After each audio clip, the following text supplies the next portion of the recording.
Hi, welcome to my channel spreading stories in Kannada. ಜೀವನವನ್ನು ಬದಲಾಯಿಸುವ ಉಲ್ಲೇಖಗಳು. ಜಾರುವ ಕಣ್ಣೀರಿನ ಹನಿಯು ಭಾರವಿಲ್ಲದಿರಬಹುದು, ಆದರೆ ಅದರಲ್ಲಿ ಅಡಗಿರುವ ನೋವು ಸಾಕಷ್ಟು ಭಾರವಿರುತ್ತದೆ.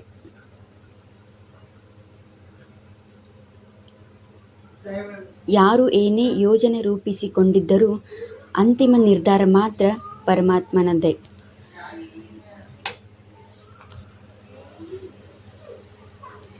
ಜಗತ್ತಿನಲ್ಲಿ ಎಂಥವರೇ ಆಗಿರಲಿ, ರೋಗ, ದುಃಖ, ಮುಪ್ಪು ಮತ್ತು ಸಾವು ಈ ನಾಲ್ಕರಿಂದ ತಪ್ಪಿಸಿಕೊಳ್ಳಲು ಯಾರಿಗೂ ಸಾಧ್ಯವಿಲ್ಲ. ಇದು ತತ್ವಜ್ಞಾನವಲ್ಲ, ಪ್ರಕೃತಿಯ ಸತ್ಯ. ಸತ್ಯವನ್ನು ಅರಿತವರು ದುರಾಸೆಗಳಾಗುವುದಿಲ್ಲ, ದುರಹಂಕಾರಗಳಾಗುವುದಿಲ್ಲ, ಸ್ವಾರ್ಥಿಗಳಾಗುವುದಿಲ್ಲ, ಕ್ರೂರಿಗಳಾಗುವುದಿಲ್ಲ ಮತ್ತು ಕ್ರೋಧದಿಂದ ಯಾರನ್ನು ಯಾರು ದ್ವೇಷಿಸುವುದಿಲ್ಲ.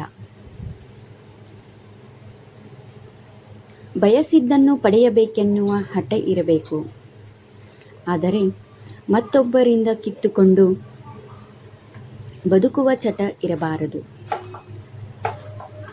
ಬದುಕಿನಲ್ಲಿ ಹಠ ಇರಲಿ, ಆದರೆ ಯಾರನ್ನೂ ತುಳಿದು ಬದುಕುವ ಮನಸ್ಥಿತಿ ಬೇಡ.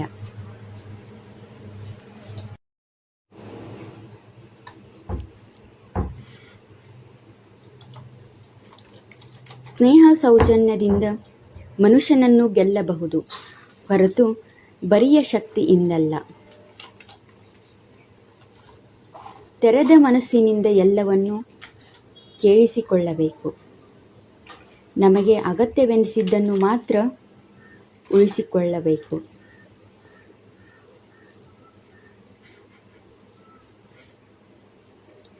ಯಾರನ್ನೇ ಆದರೂ ಪರೀಕ್ಷಿಸದೆ ನಂಬಬಾರದು, ನಂಬಿದ ಮೇಲೆ ಪರೀಕ್ಷಿಸಬಾರದು.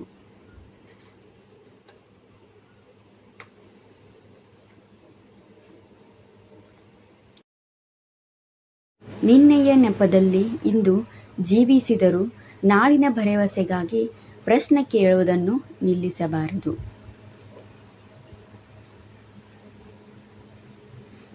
ಬದುಕು ಎಂಬುದು ಹತ್ತಿ ಇದ್ದಂತೆ, ಅದನ್ನು ಸಂತೋಷವೆಂಬ ಗಾಳಿಯಲ್ಲಿ ಊದಿ, ಆದರೆ ಅದನ್ನು ದುಃಖವೆಂಬ ನೀರಿನಲ್ಲಿ ಅದ್ದಬೇಡಿ.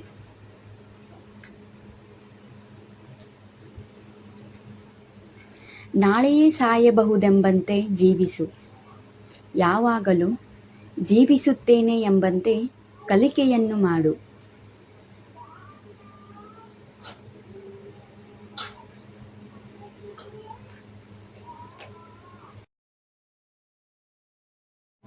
ಧನ್ಯವಾದಗಳು. ಈ ವಿಡಿಯೋ ನಿಮಗೆ ಇಷ್ಟವಾದರೆ ಪ್ಲೀಸ್ ಒಂದು ಲೈಕ್ ಕೊಡಲು ಮರೆಯದಿರಿ.